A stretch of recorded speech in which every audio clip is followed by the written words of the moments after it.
Hello, I am Dr. Anwar. I am presenting a typical story of a chronic disease patient. Though different types of patients visit to my clinic, but this is a history of a patient aged 62 years old who was suffering from sudden increase in blood pressure, panic attack, palpitation, asthma, chronic nasal obstruction, sleep apnea, and depression. His blood pressure was more than 20 years old history, and he has also 20 years old history of chronic nasal obstruction, which was diagnosed as uh, allergic rhinitis and sinusitis.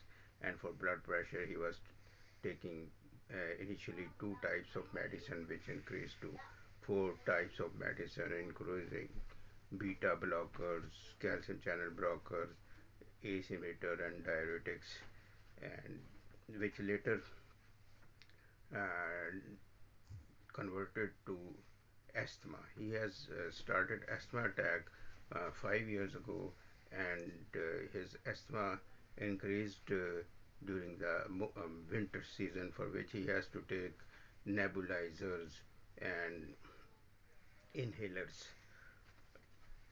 He also developed sleep apnea 2 years ago, for which he has to use CPAP machine after undergoing two sleep studies.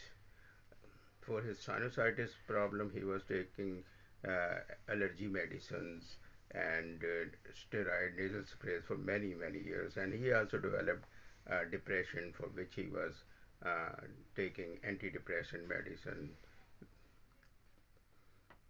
His blood pressure and nasal blockage was since 25 years old problem. Blood pressure got worse during the winter season, for which he has to go to emergency hospital, where he, he was given different types of tests, which included ECG, lipid profile, kidney function test, uh, and even uh, endocrinological test for pheochromocytoma, Cushing syndrome, thyroid, and CT scan, adrenal glands, but there was nothing found. How the patient was managed? Patient was advised to take regular walk, which started from half hour to 1 hour, and initially it was slow walking, but which was later increased to brisk walk.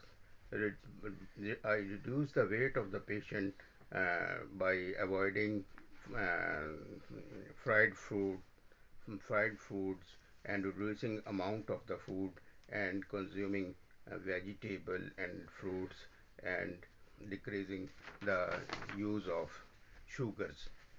Due to chronic nasal obstruction, patient developed the habit of mouth breathing, which caused further nasal obstruction and accumulation of carbon dioxide in the blood, especially at night, which caused episodes of high blood pressure and palpitation and panic attacks. His beta blocker was gradually reduced and stopped, which was aggravating asthma along with mouth breathing. Patients were advised to concentrate continuously on the nasal breathing. He was advised to undergo myofunctional tongue exercises for this. After 1 year's continuous guidance, his asthma stopped, panic attack and palpitation also stopped, and now he is on very small dose of blood pressure medicine. Depression is also gone. Chronic disease patients uh, become dependent on his or her disease, and with positive thinking and above methods methods which were advised to him, he got cured from the chronic disease. Thanks.